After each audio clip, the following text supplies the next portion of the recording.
প্রতিদিন আমরা নিঃশ্বাস নেই, ফুসফুস ভরে অক্সিজেন নেই, আর সেই অক্সিজেনই আমাদের জীবনের মূল চালিকা শক্তি। কিন্তু কখনো কি ভেবে দেখেছেন আপনার প্রতিদিনের সেই শ্বাসের অক্সিজেনের বেশিরভাগ আসছে কোথা থেকে? অধিকাংশ মানুষই আত্মবিশ্বাসের সাথে বলবে অবশ্যই গাছ, কারণ আমরা শিখেছি গাছ কার্বন ডাই অক্সাইড গ্রহণ করে অক্সিজেন দেয়। কিন্তু আসল সত্য শুনলে হয়তো আপনি চমকে উঠবেন। পৃথিবীর অক্সিজেনের প্রধান উৎস গাছ নয়, বরং সমুদ্র। আমরা প্রায়ই আমাজন রেইন ফরেস্টকে পৃথিবীর ফুসফুস বলি। সত্যি এটি প্রচুর অক্সিজেন উৎপাদন করে, কিন্তু তার পরিমাণ পৃথিবীর মোট অক্সিজেনের মাত্র 20% থেকে 50%। বাকি বিশাল অংশ প্রায় 50 থেকে 80% আসে সমুদ্রের গভীর থেকে। আর এই অক্সিজেন তৈরি করে একদল ক্ষুদ্র সামুদ্রিক প্রাণী, ফাইটোপ্লাঙ্কটন।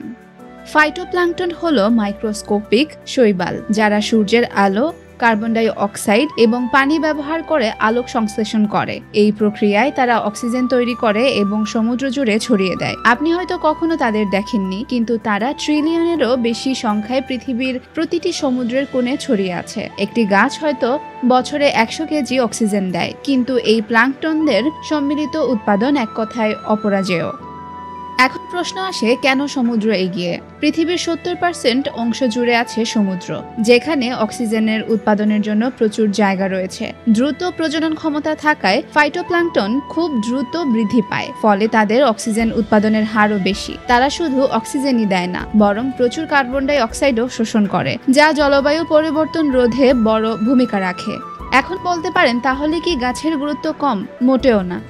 গাছ আমাদের শহর ও গ্রামের বায়ুর মান বজায় রাখে, ছায়া দেয়, তাপমাত্রা কমায় ও মানুষের পাশাপাশি অসংখ্য প্রাণীর আবাসস্থল তৈরি করে। এক কথায় গাছ ও সমুদ্র দুটিই একে অপরের পরিপূরক।